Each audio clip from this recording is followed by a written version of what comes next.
On this episode of Wisdom and Hustle, I have the pleasure of talking to Letitia Bates, founder of At the Wheel Coaching, where she works with clients to tap into their power to empower, then to lean into their intended life journey.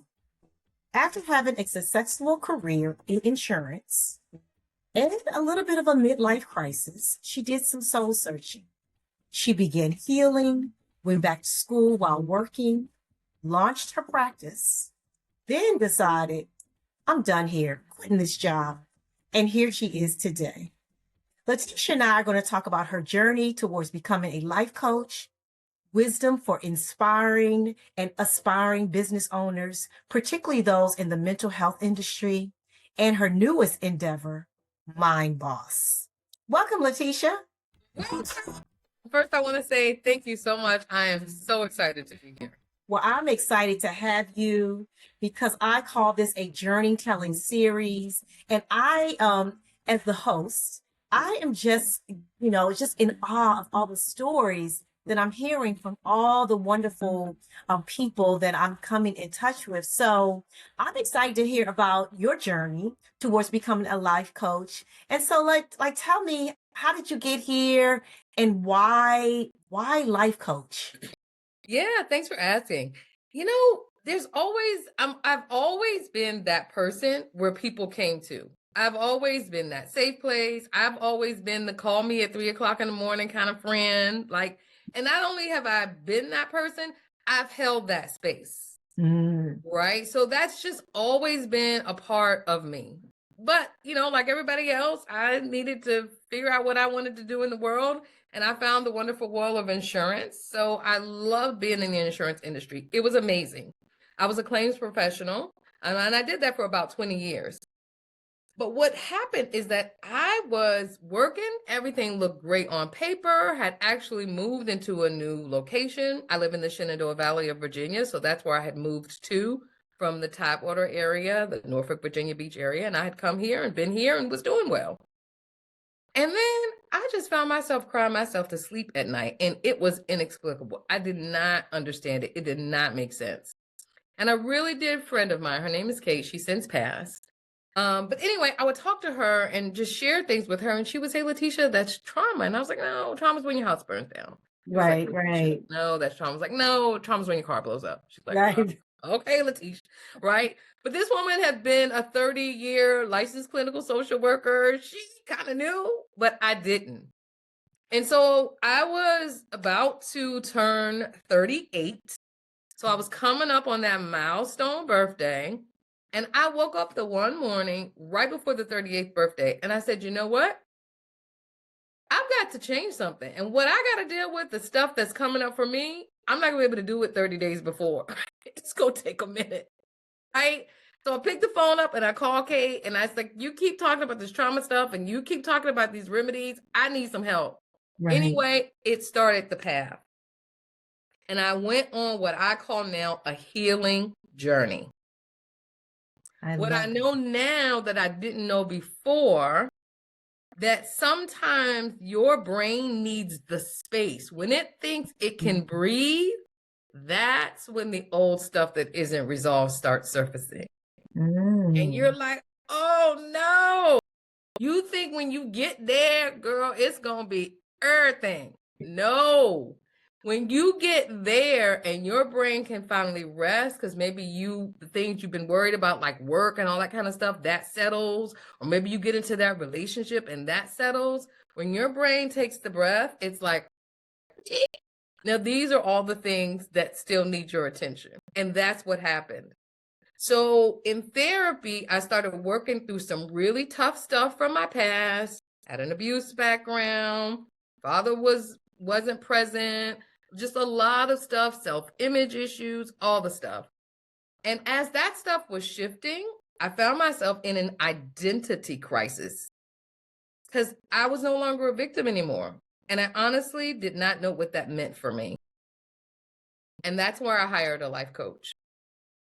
And so the difference between coaching and counseling is more of an archaeologist, right? Mm-hmm. They're digging up the past to see what's there. but a coach is more of an architect. Everything is about building forward. Yes, you have to dig a little bit because you got to till the ground you're working with. But the intention of it is to move you forward. And so I started to see the possibility of repurposing the pain. I started to see the possibility of reinvention. And then I started thinking, well, shimmy, if she can do this for me, I can do this for people. I can take that part of me that's already held space and actually show up in the world in a different way. And once I got that idea in my mind, girl, I started taking all of my vacation time, getting certifications, and just like reading and studying and learning because I wanted to be the best possible coach around. And then ultimately, I decided I was going to resign and give myself over to it full time. And that's how I got started. And so I have to go back to this giving your mind space to breathe. I don't know that I've ever heard that, but it makes sense, right? Like, because we are so caught up in everything that's going on in our lives, in the world. You know, people are telling me, you need to take a break. You need to take a break from everything that's happening. Because I keep saying, like, the world is on fire. Like it's about to blow up. And so, and I don't know that we're always, because we're always on this hamster wheel. Yep. And that we are really, like, even when we're like taking a moment, like to sit and just binge watch, are we really still giving our brain space to breathe? And this novel idea that we need to be conscientious about that. Yeah, well, see, some of that, and this is brilliant that you brought that up because our brains, in my study of the brain, it's just this amazing gift that we have. And so many of the things that we do are just protective. Your brain has one job. It just wants you safe. That's it. That is it. It's always perceiving a threat, like you're feeling calm. And then like as soon as you hear a noise, look, your mind goes and you're like, oh, what's that? Right? Your brain is always looking for a threat. It wants to keep you safe. So if you're someone like me who has an unhealed harm history, where there were lots of places and things that happened where maybe you had no power, no control, and you just don't want to be there anymore. You don't want to think about that anymore. Your brain will help you find ways to keep it occupied. So when we are now then sitting down and we're trying to relax and things start coming up for us that are not comfortable, we just want to pick the remote up and just go to the next show. Yeah. Right? Because that is our brain trying to say the stuff that is painful. Whatever isn't resolved, it's not resolved for a reason. Maybe you don't know how to resolve it. And so we get distracted. And yes, you are right. At this particular time when we're recording this episode, major things are happening around us in the world that are changing. But you know what? That's always been the case. Yeah. Yeah. So a lot of what we do when we busy ourselves so much where we're not giving time for that mind space or that mind breath is a distraction. Yeah. And because, there's always something going on in the world, right? Always. It just seems different because we're at a different stage of life. We're older, we're lifing, we're adulting. And of course, things were going on when we were children and college and in college. And it didn't mean as much because we weren't in it, and and the impact is not the same. So I think you're right that like we're always, the world is always turning, like the soap opera, the world is always turning. Yep. And it just matters where you are in the world and in life where it impacts you the most. So I really love that. I probably need to secure you, Letitia, after this is all said and done. Okay. But so you stepped out on faith. You started this business. How did you feel? Were you scared? What was that like? Yeah. I'm going to do a little too much information, but This actually happened to me while I was on the toilet. It was that I had actually moved. I had gotten an office outside of my day job that was down the street. And my thought was, I'm going to take the next 6 months. I was going to be prudent about it and practical. I'm going to take 6 months and I'm going to do back and forth. The commute was really short. The rent for that office was really good. I mean, it was fine. It was in my head. It was going to work. And then I started doing these other speaking events, and literally I got up one morning and I was literally on the toilet. And that moment where my spirit spoke to me and said, this is over. This S is over. Right? And I thought, holy smoly manoli. So I got myself together. I got up. I didn't know what that meant. And then I went into prayer, and it was like, it is time. It is time to release this and step fully into something different.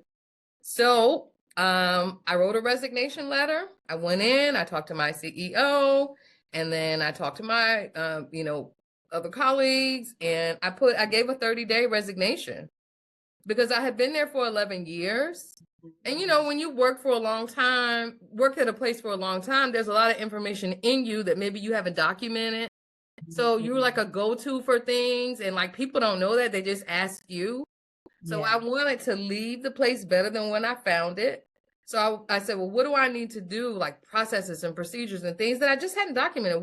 Who needs to be in contact with who? And I'm the point person for this, but who will bridge the gap? And so that's what I invested that 30 days doing, is making sure that I left them in as good a place as I possibly could so that things could keep moving on. Because I was a leader at the organization, and it was a small organization. So I had led training, I was leading a team, I was leading projects.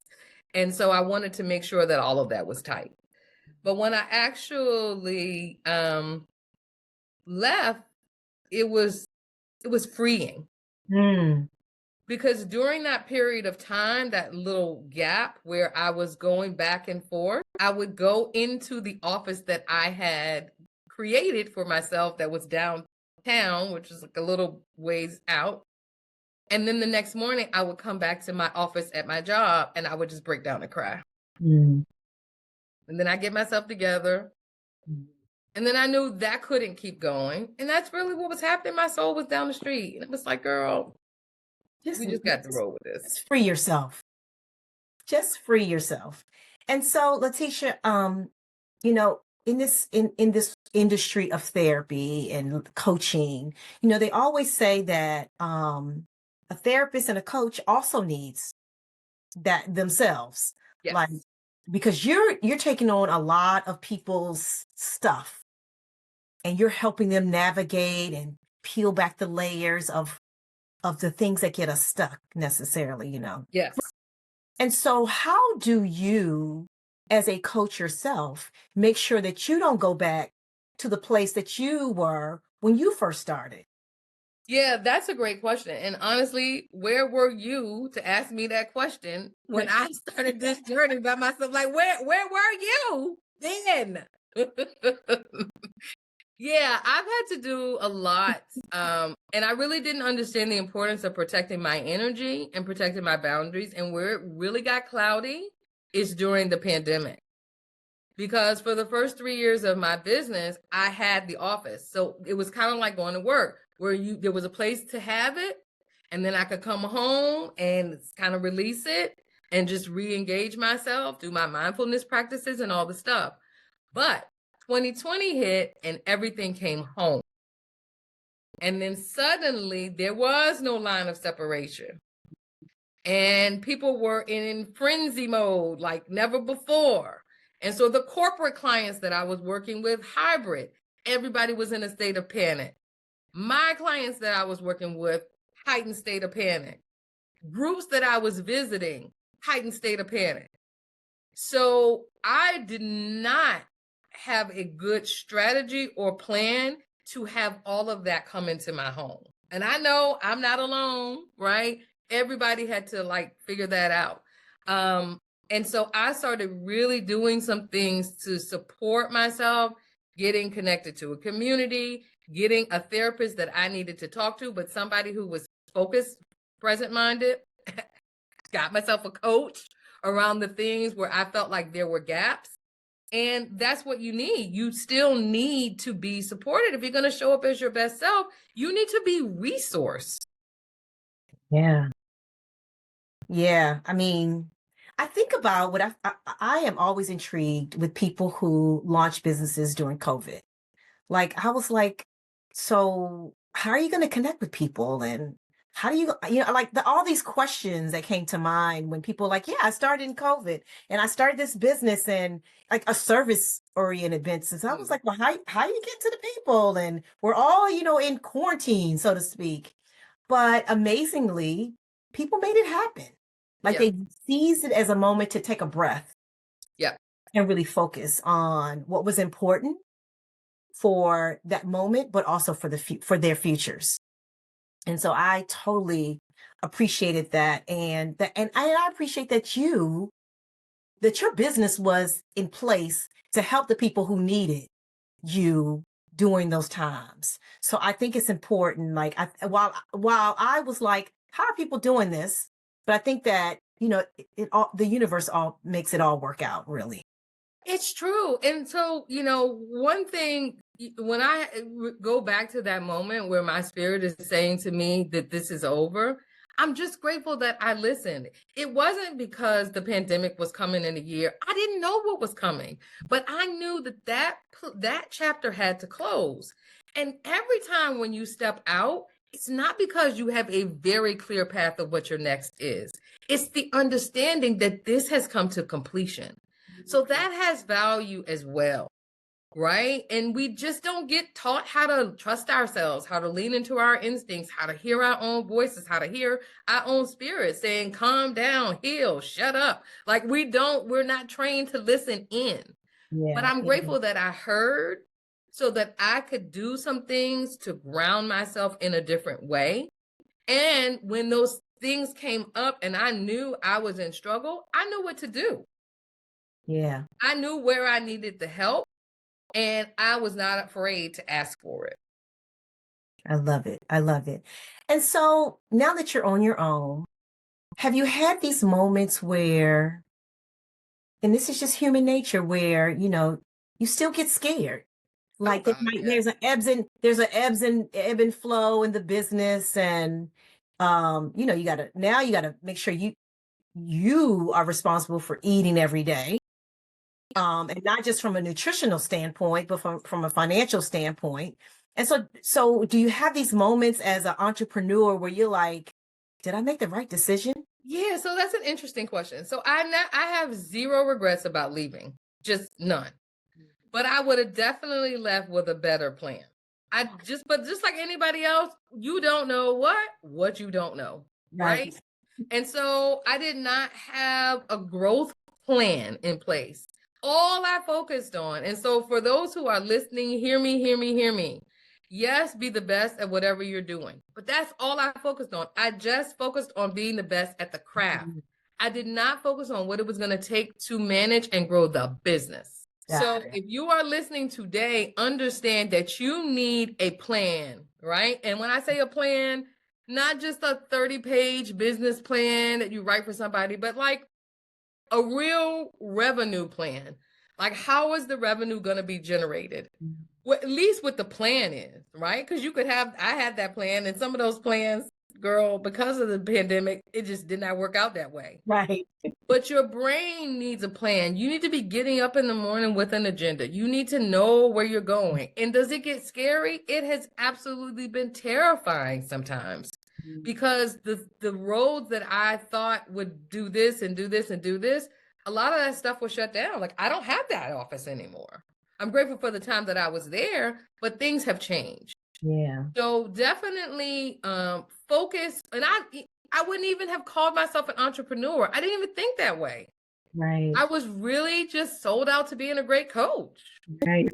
Right. And I am a great coach. And you've been thinking about the business aspect of it. It was all the craft. So I've got great testimonies. I have great results with my clients and all of that kind of stuff. But the business, the growth strategy, the client acquisition plan, the how to get your face in the place, the marketing piece of it. Girl, no, I did not have any of that stuff in place. And I'm saying that because I think it's important to have at least a sketch or draft to know where your revenue streams are going to come from consistently, right? But it's not an excuse to not get started. Got it. Yeah. Yeah. Especially if your spirit is saying, this is your calling, you leaning into your purpose. Like you, at some point, you've just got to respond to that, or it's just going to continue to gnaw at you, I would imagine. And so, yeah, I appreciate that. And so, and while there are these days of trepidation, Yep. apparently you are doing the doggone thing. You've launched a new area in your business called MindBoss. Yes. Tell us about that and how that came to be. Yeah. So as I've been working with people over the years, and I've kind of known this, but I've really like dialed into this. It really is the stuff that is happening in our minds. If I was to ask somebody, what is the most important thing in your life? People always come back with time, right? Oh, time is your most valuable asset. Time is the thing you can't get back. No, Right. it ain't time. It's your mind. It is your mind. There are people who are mentally incapacitated who are on this planet with lots of time. And they don't have the mind to be able to execute on the things that they do. What we're putting in our mind, what we're telling ourselves, all of those things, that's where the power is. So Mind Boss it's built on one simple yet powerful idea.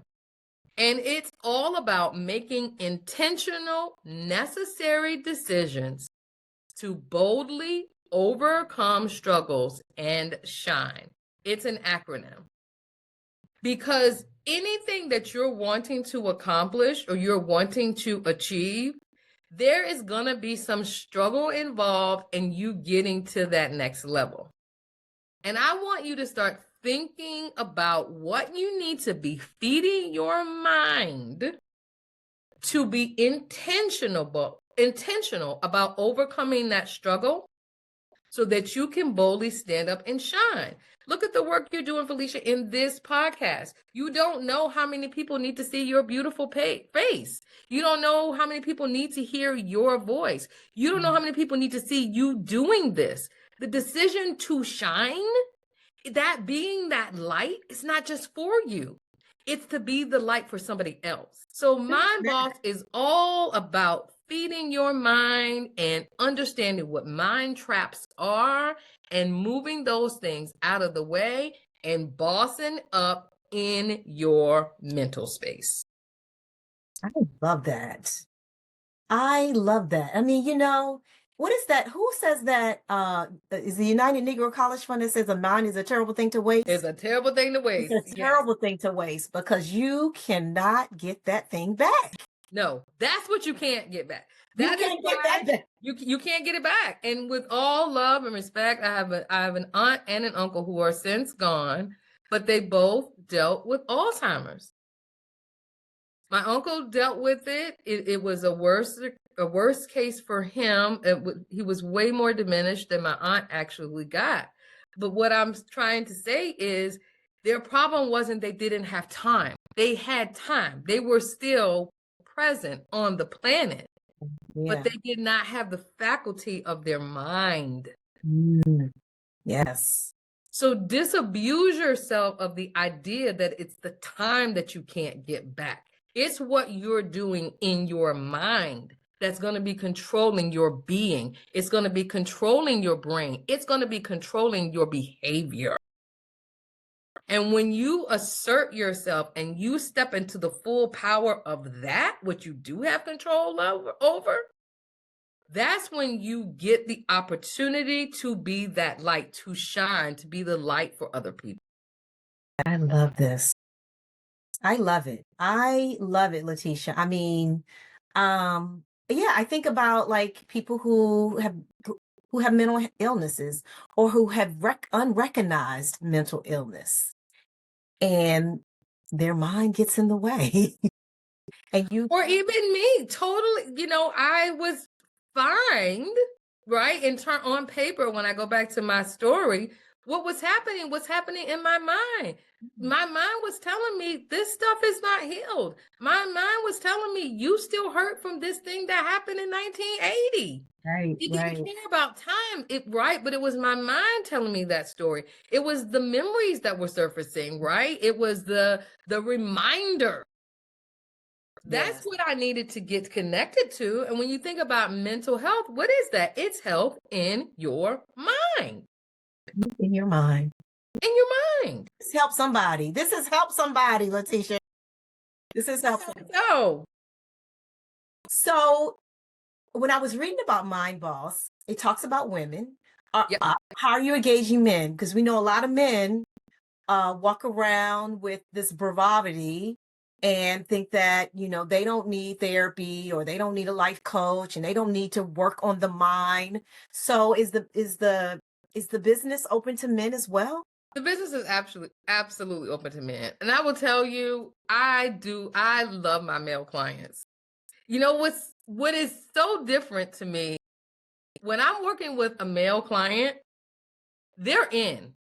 When I say we need to do this, like this is the assignment, they're not giving me all the pushback, trying to understand, intellectualize and all the stuff and like fighting it. They're like, okay, they may want to know, like get The why. information, but they're like, when they sign up, they're like, I've signed up, I'm in this thing. Let's do it. What you got, right? It's a different approach.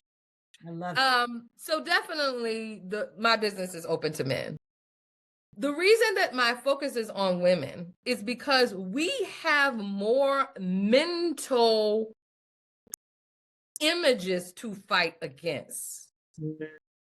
There are images telling us what our body should look like, what our thoughts should be, our position in the world. There's a lot more stuff going on that's messing with our mind that's more external. And men have the struggles too, but societally, they are not positioned for things to be against them. They're not being told what they can and cannot do. They're not fighting that fight.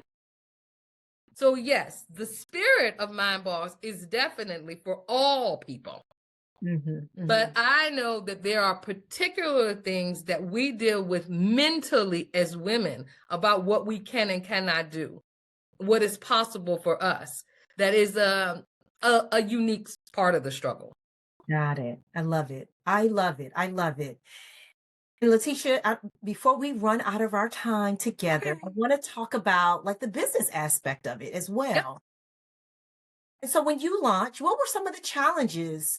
What were some of the challenges you encountered as a business owner? Yeah, so I did not have an enrollment process. I didn't so a lot of my business, particularly in the beginning, was referral based. I still get referrals now, but it was heavily referral based. So I would work with somebody, they would say, oh my God, this is great. And then they would talk to somebody, and then somebody would say, and it was like, so, there are only so many people who know so many people. So when it came to actually, well, what does this look like to actually get clients on my own? It was like, oh, I don't really have a plan for that. And so that has been a problem. So what did I do? I hired a coach. I hired a coach who taught me how to set up systems to support my client in an onboarding process. The coach showed me how to enroll someone in my program to make sure they're the right fit, because I've had people who were not the right fit, but I didn't know any better. So she showed me how to help enroll the right people in the right program, how to put people in groups if they needed to be in groups, and how to discern who needed the individual clients. A coach who was a business coach who was supporting me in setting up systems to make my business run smoother. And that really was a game changer for me. I love that. The coach hired a coach. Of course. I love it. How you gonna be a coach if you don't believe in being a coach? You can't. It does not work. And so what have been some of the things that has surprised you that actually went well and some of those things that did not go well? So the things that surprised me that went well. There's a big part of my business that is not conventional. It's becoming more conventional now. I'm what's called an EFT expert. I'm not sure if you're familiar with it. It's emotional freedom techniques is what it's called. But it is a process that is utilized to support people really in moving through stress. Stress management is a huge piece, and even pieces of trauma. So it's not conventional, but so it's a tool, right? I have other tools, but that's my go-to tool.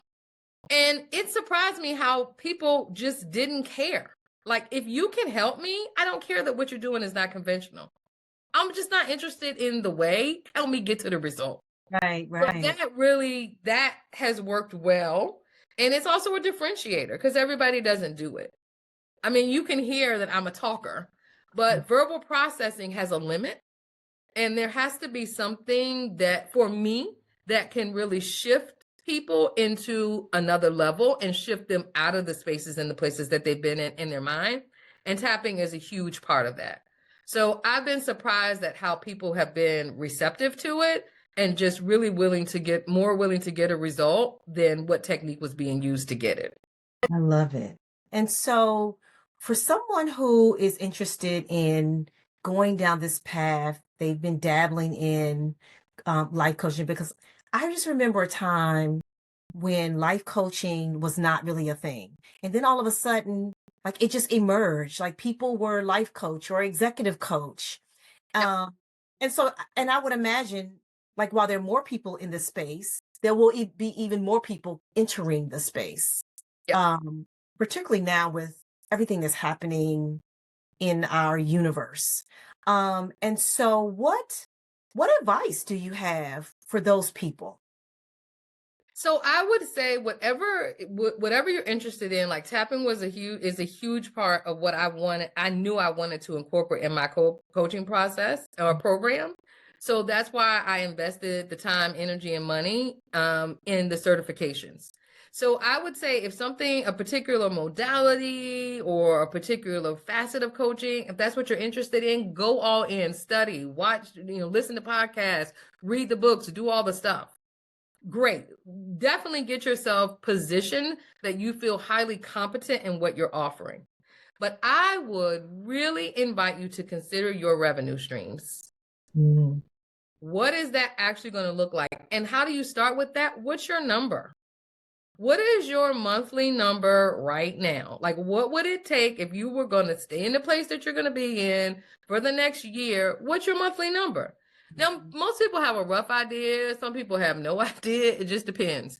But get a number in your mind. And let's just say, let's keep it easy for my math. Let's just say it's $1,000. My phone bill is $10, my food is $15, And let's say your number is $1,000 a month for you to get all of your expenses paid and eat and just maintain your lifestyle. Okay. Well, if that's $1,000, what revenue streams do I need to pull in that are going to give me at least $1,500, right? So like all my bills are being paid and I've got some money to invest in my new endeavor. And how can I get that overage for the next 3 months? And then what could I be doing to grow that over the next 6 months? And then what could I be doing to grow that over the next 12 months? So I would say start with your number. And if your number intimidates you, where you're thinking, there ain't no way I'm going to be able to replace this number, well, I would invite you to contact me. Because there's some exercises we can do to help shift your mind out of that limiting space. That's what I would say. Start with your number, get a sense of what revenue streams. And oh my God, when I started just, a few years ago, what was available to me then and what's available to me now, light years. Yeah. So there are other ways that you can generate the revenue stream. And it may not be that you decide you're going to go and quit the job right now. Maybe you say, all right, my number is this. I'm going to invest X amount of dollars banking this up for the next 3-6 months. Boom. When I got 3 months of that number, I'm going to be investigating these revenue streams to beef that up so that I got myself a nice cushion for a year. Got it. Right? That's, where's the money coming from? You got to have a sense of that. Yeah, because you got to eat, right? You got to eat, and eat is great. That's survival mode though, right? You really want to be in a space where you are thriving. People sense that and they want to be a part of what you're doing. And so, what are some things that they should expect that they typically would not expect? Yeah, so I never, ever, ever, ever, ever had a sales position for work. I mean, I sold Girl Scout cookies, right? Right. I was in the FBLA, the Future Business Leaders of America, in high school. I sold candy, but I never sold for a living. And that's a huge part of it. Yeah. And so many people have thoughts about sales and not liking salespeople and all that stuff. So you definitely, if you want to have an exchange of energy, meaning people are investing in your service in exchange for an outcome, they've got to give you money, right? And not $5 or whatever the candy bar was. Like the most I'd ever sold was like, a $5 item. So it's a different ask when you're asking people to invest beyond that. So I would say, think about sales psychology, read a sales book, listen to somebody like somebody old school who I think is amazing. His name is Brian Tracy. Mm-hmm. So he has a lot of material on just like the psychology of selling. So listen to some podcasts around selling. And just get your mind in the idea that, yeah, it's a different exchange. An employer used to pay you money, right? You negotiated the salary, then you got a certain amount of money, and that's how it rolled. Now, your ask is more direct. You are asking people specifically to make an investment in your business for themselves. I love it. I love it. I love it. And so you've given us a lot of nuggets to think about, particularly if, A, if you just want to launch your business, B, if you want to launch your business in the mental health space. So what are you most proud of since you've launched your business, Letitia? Oh my gosh. So, I will say my grandmother and my mother raised me primarily, and they are powerful, powerful women. And I feel like I'm carrying out that legacy of perseverance when I'm doing what I'm doing, because it has not been easy. I wrote a book. I'm proud of my book. It's called I Can 12 Keys to Achieve Personal Success in the Smartest Way. I'm proud of that. That was a big accomplishment. But I am most proud of my perseverance. I have a vision. It has not been easy, but that's getting clearer and clearer for me every day. I know that people need what I have to offer, and the power to persevere is a gift that my mother continues to cultivate for me. My grandmother instilled in me, and I'm proud that I'm still doing it. Well, I'm proud that you're doing it because you are absolutely powerful. I remember when I met you, I walked away and I was like, I'm going to have her on my show. I was like, she doesn't know it yet, but I'm going to have her on my show. And I don't know if you remember, but we were talking about like the things that I wanted to do. And you were like, you need to give yourself some grace. Take yourself off these timelines. I was like, I need to do this by this time. And you were like, let all that go. You like, it will happen when it's supposed to happen. And I was like, okay, I need to talk to her more. She needs to come on my show. So Well, I'm grateful. Thank you. for Grateful to be that. here. Thank you for that. And this conversation has been a blessing to me as well. And so what's next for At the Wheel Coaching and how can folks find you? Yes. So, what is next for At the Wheel Coaching? I am still working mostly with corporate clients through At the Wheel Coaching, but MindBoss is where I am. You can go to mindboss.online. And when you go to mindboss.online, look for 5 mindset traps that keep you stuck and how to fix them. That's a free offering. So maybe there's a place in the show notes where I can put that link, and that will just start you on the path of, okay, what's going on in my mind? And how in the ham sandwich do I fix this? So you can go to atthewheelcoaching.com or mindboss.online. And I have to say, Letitia, I went to MindBoss. That website is fabulous. So for the listeners, it's fabulous. And so, Letitia, before we close, I ask everyone, what are your words or word of wisdom for staying in the hustle? Well, this came to me and I've been speaking it today, so I will leave you with it. I'm a praying person. What came to me today is my prayers are answered and I am answered prayer. Remember that you are answered prayer. And you all heard it. You heard it right here. You are answered prayer. I love that. Love it. And so thank you, Letitia, for sharing your story and imparting your words of wisdom. And thank you to everyone for joining the Wisdom and Hustle podcast. I hope you find these conversations with these founders inspiring, motivating, and encouraging to start your own hustle. And be sure to listen to these conversations wherever you find your podcasts. Until next time.